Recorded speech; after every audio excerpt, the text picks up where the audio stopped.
Hello viewers, আজকে আমি তোমাদের সাথে শেয়ার করব কোল বালিশ বা পাশ বালিশের ওয়ার কিভাবে মাপজোপ নিয়ে কাটিং করে সেটিকে সেলাই করতে হয়। তো আমি যেভাবে কোল বালিশের ওয়ার বানাই সেভাবেই তোমাদেরকে বলে দিচ্ছি।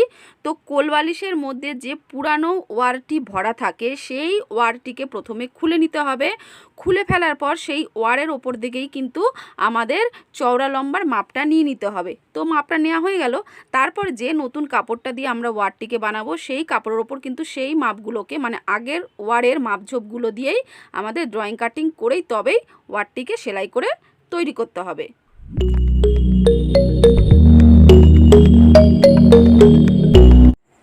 এখানে দেখো আমি পাশ বালিশ বা কোল বালিশ থেকে ওয়ারটিকে পুরোপুরিভাবে খুলে ফেললাম।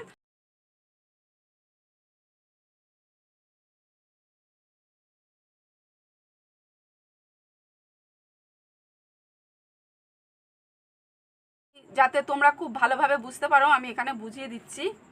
এখানে দেখো কোল বালিশের ঝুলের প্রথমে মাপটা নিয়ে নেবো বা লম্বার প্রথমে মাপটা নিয়ে নেবো। দেখো মাপটাকে ঠিক এখান থেকে আমাদের নিতে হবে। এই যে গোল যে কাপড়টার সাথে এই কাপড়টা একসাথে অ্যাটাচ রয়েছে, এখানে দেখো একটা সেলাই কিন্তু বোঝাই যাচ্ছে, তাই তো? এটা কিন্তু উল্টো দিকে সেলাইটা বোঝা যাবে, সোজা দিকে কিন্তু চট করে বোঝা যাচ্ছে না। আমি তো তোমাদের কাছে এনে দেখাচ্ছি। তো এইখান থেকে ফিতেটাকে ধরতে হবে, ধরে এইভাবে দেখো আমরা ঝুলের বা লম্বার মাপটা নিয়ে নেবো ঠিক এতটা। তো এখানে দেখো কত আসলো, ঝুলের লম্বাটা 35 ইঞ্চি, ঠিক আছে? এই 35 ইঞ্চির সাথে কিন্তু আমাদের কত ইঞ্চি আরও এক্সট্রা যোগ করতে হবে যেটা সেলাইয়ের ভেতরে ঢুকে যাবে।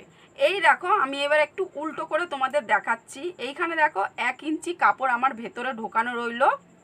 এখানে কিন্তু একটা বিট বা বেল্টের মতো তৈরি হয়ে গেছে, যার মাধ্যমে কিন্তু আমরা কোল বালিশের একদিকে দড়িটা ঢোকাবো। সেই দড়ির সাহায্যে কিন্তু আমরা কোল বালিশটা একদিকে বেঁধে রাখবো, ঠিক আছে? তো এইখানে 1 ইঞ্চি, তার মানে আমাদের ঝুল হলো 35 ইঞ্চি, এর সাথে 1 ইঞ্চি যোগ হয়ে কত হলো 36 ইঞ্চি। বোঝা গেল? এরপর আমি এখানে দেখো মাথার দিকে চলে আসি। এই যে গোল কাপড়টা রাউন্ড করে এই কাপড়টা একসাথে অ্যাটাচ হয়েছে, তো ভেতরে কিন্তু আমাদের 1/2 ইঞ্চি কাপড় ঢোকানো রয়েছে। তাহলে 36 ইঞ্চির সাথে এই 1/2 ইঞ্চি অ্যাটাচ হয়ে কত হলো 36.5 ইঞ্চি। তার মানে আমরা ঝুলের মাপটা পুরোপুরিভাবে বের করে নিতে পারলাম। আর একবার বলে দিই, এখানের 1/2 ইঞ্চি সেলাইতে যেটা ঢুকে গেছে, আর এইখানে বেল্টের ঘর করেছি 1 ইঞ্চি, ঝুলের সাথে মোট আমাদের 1.5 ইঞ্চি এক্সট্রা যোগ হলো। বোঝা গেল? তার মানে কত হলো 36.5 ইঞ্চি। তো লম্বার মাপটা আমরা পুরোপুরিভাবে ক্লিয়ারভাবে বুঝে নিলাম। এরপর চলে আসি আমরা চওড়ার মাপটা কত নেব। তো চওড়ার মাপটা নিতে গেলে দেখো, তো এইভাবে দেখো ফিতেটাকে ধরতে হবে ঠিক এতটা অবধি। তো এখানে আমার চওড়ার মাপটা কত আসলো 15.5 ইঞ্চি।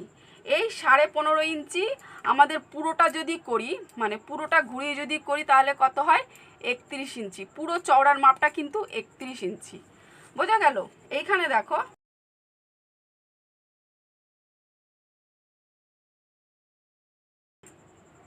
কাপড় যেহেতু আমাদের কাট করে নিতে হয়, তো দুটো কাটে কিন্তু আমাদের হাফ হাফ করে মোট 1 ইঞ্চি সেলাইতে ঢুকে যায়।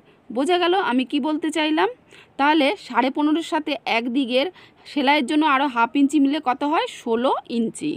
ঠিক আছে, আমরা যখন কাপড়ে কাটবো সেটা কিন্তু আমরা কাপড়টাকে দুভাঁজ করে নেবো। দুভাঁজ করে কিন্তু তারপরে চওড়ার মাপটা আমরা 16 ইঞ্চি নিয়ে নেবো। আর কাপড়টা যদি পুরো চওড়ার মাপটা করি তখন কিন্তু আমাদের 32 ইঞ্চি হয়ে গেল। তো লম্বার ক্ষেত্রেও কিন্তু তাই, কাপড়টিকে কিন্তু দুভাঁজ করেই তবেই লম্বার মাপটা নিয়ে নেব।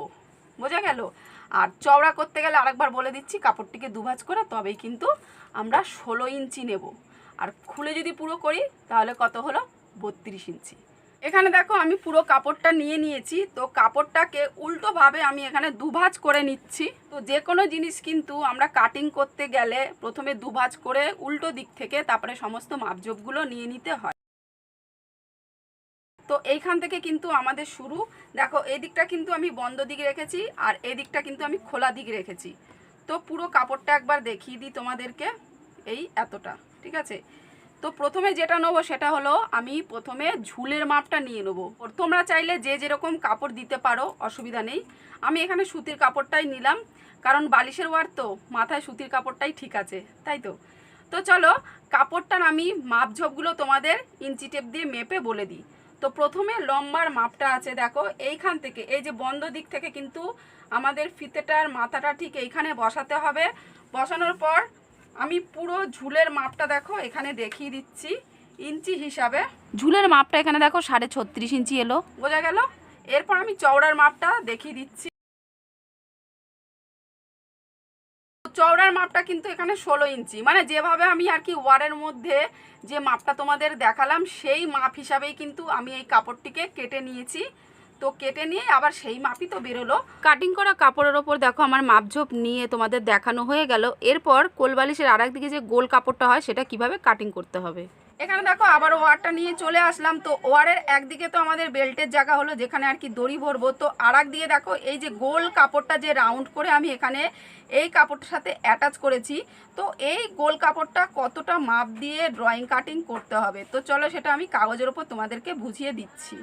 এখানে দেখো আমি একটা চৌকো সাইজের কাগজ নিয়ে নিয়েছি। তা তোমরা যদি ডাইরেক্ট কাপড়ের ওপর করতে চাও কাপড়টিকেও কিন্তু একটু চৌকো ধরনের নিতে হবে। তারপর দেখো কাপড়টি বা কাগজটি এইরকমভাবে 4 ভাঁজ করে নিতে হবে, ঠিক আছে। তো ভাঁজটা এখানে দেখো আমি করে নিলাম। 4 ভাঁজ কিন্তু করতে হবে, নয়তো পুরো সম্পূর্ণ যে গোল কাপড়টা সেটা কিন্তু আমাদের আসবে না। এই কাগজের এই কোনাটা আর এই ফিতের এই কোনাটা এইভাবে দুটো একসাথে রাখার পর 3 ইঞ্চিতে প্রথমে একটা এই যে পয়েন্ট করে নিলাম, ঠিক আছে। আবারও ঠিক আমাদের এই জায়গাটা খুব শক্তভাবে ধরে নিতে হবে। ধরে নেওয়ার পর আবারও দেখো 3 ইঞ্চিতে এইভাবে আমি একটা পয়েন্ট করলাম। আবারও ফিতেটাকে এইখানটা চেপে শক্তভাবে ধরে এই যে 3 ইঞ্চিতে পয়েন্ট করে নিলাম। এইভাবে দেখো 3 ইঞ্চিতে পয়েন্ট করে করে আসার পর এই যে দেখো গোল মতো ডট ডট দিয়ে নিয়েছি। আর একটু আমি ঘন করে দিই যাতে আমার বুঝতে সুবিধা হয় বা তোমাদের দেখতে বুঝতে সুবিধা হয়। তো দেখো আমার এখানে গোল করে ড্রয়িংটা করা হয়ে গেল। এরপর আমি পুরোটা কাট করে দেবো। তাহলে দেখো এখানে কাগজটা আমার গোলভাবে কাটিং করা হয়ে গেছে। আর এই কাগজটার মাপেই কিন্তু দেখো এখানে কাপড়ের গোল রাউন্ডটা আমি কেটে নিয়েছি। তো চলো এবার সেলাই মেশিনে যাওয়া যাক, কিভাবে এই গোল চাকতিটা সেলাই করতে হবে, কিভাবে বেল্টের ঘরটা সেলাই করতে হবে, সমস্ত ওয়ার্ডটা কিভাবে সেলাই করতে হবে। তো কোলবালিশ বা পাঁচ বালিশের সেলাই যেটা আমাদের প্রথমে করতে হবে সেটা হলো বেল্টের জায়গাটা, মানে চওড়া দিকের বেল্টের জায়গাটা প্রথমে আমাদের সেলাইটা করতে হবে। তো কিভাবে করতে হবে দেখো এখানে তো ওয়ার কাটিং করে আমি নিয়ে চলে আসলাম সেলাই মেশিনে। এই যে কাপড়টা মাথার দিকে জাস্ট 1 ইঞ্চিতে এইভাবে ভাঁজটাকে করে নিতে হবে। 1 ইঞ্চিতে ভাঁজ করার পর এই যে কোণাটা রয়েছে এই কোণাটাকে ঠিক দেখো এইভাবে ভাঁজ করে নিতে হবে, বোঝা গেল। আমি আরেকবার দেখিয়ে দিই। প্রথমে মাথার চওড়ার কাপড়টিকে এইভাবে 1 ইঞ্চিতে ভাঁজটা এখানে করে নিতে হবে। করার পর দেখো এই যে কোণাটা রয়েছে কোণাটা ঠিক এইভাবে মুড়ে দিতে হবে, হয়ে গেল। মোড়ার পর দেখো এই জায়গাটা কিন্তু একটু ডাউন টাইপের হয়েছে তো। এরপর এখান থেকেই আমরা মেশিন সেলাইটা শুরু করব। দেখো সেলাইটা কিন্তু খুব সুন্দরভাবে বোঝা যাচ্ছে তো। এই যে ফাঁকাটা যে তৈরি হলো এই ফাঁকার ভেতর থেকে কিন্তু আমাদের কোলবালিশের যে দড়িটা একদিকে হয় সেটা ভরতে হবে। তো চলো পুরো সোজা সেলাইটা আমি এখানে করে নিচ্ছি। এখানে দেখো সোজা সেলাই করতে করতে আরেক দিকে চলে আসলাম। তো আরেক দিকেও কিন্তু সেম ভাবে এই যে কোণাটা রয়েছে এই কোণাটা এইভাবে ভাঁজ করতে হবে। ভাঁজ করে দিলাম। দেখো ভাঁজ করার পর কিন্তু এখানটা ভেতরে আর কি কাপড়টা খানিকটা ঢুকে গেল। আর সেলাইটা তারপরে এখানে আমি শেষ করব একদম টাক সেলাই, মানে ডবল সেলাই দিয়ে এখানে শক্ত করে সেলাইটা আমি শেষ করে দেব।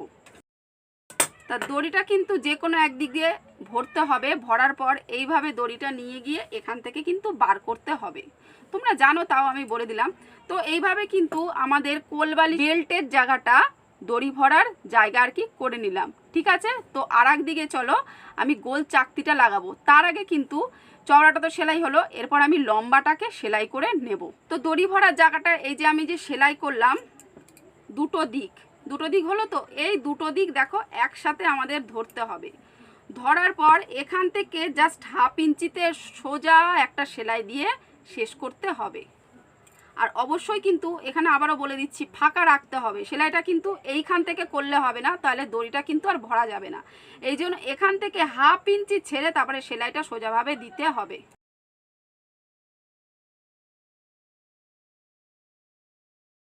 সেলাইটা দেখো আমার শেষ পর্যায়ে চলে এসেছি। এখানটায় কিন্তু আবার একটু ডবল করে টাক সেলাইয়ের মতো খুব শক্তভাবে দিয়ে দিতে হবে যাতে সেলাইটা না খুলে যায়।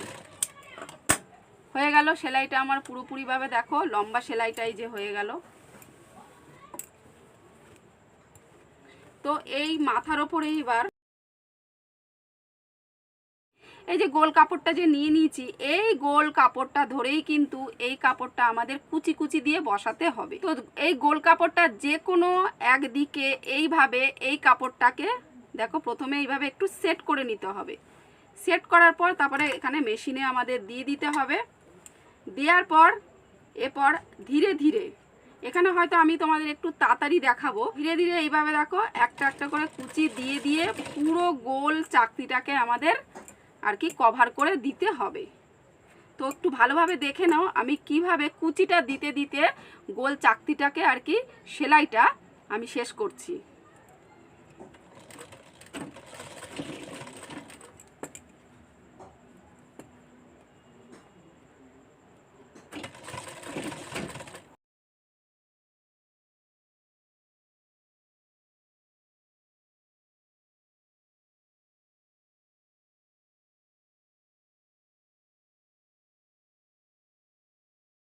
তো দেখো এখানে গোল চাকতিটা পুরোভাবে আর কি লাগানো হয়ে গেছে। এখানে আমি একটু দড়ি নিয়ে নিলাম, আর এই দড়িটাই কিন্তু আমি বেল্টের জায়গায় ভরে নেব।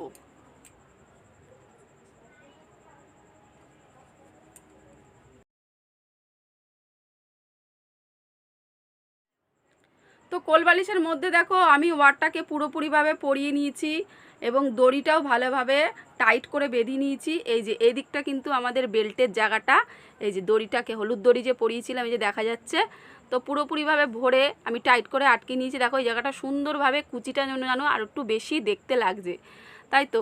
তো আর একটা দিক আমি দেখো নিয়ে যাচ্ছি কোলবালিশের, এই যে যেই দিকটা আমি গোল চাকতিটা লাগিয়েছিলাম, বোঝা যাচ্ছে একদম সুন্দর করে কাটিংটা এখানে হয়েছে। ওয়ারটা দেয়াতে কিন্তু আরও সুন্দর লাগছে বালিশটা দেখতে, তাই তো।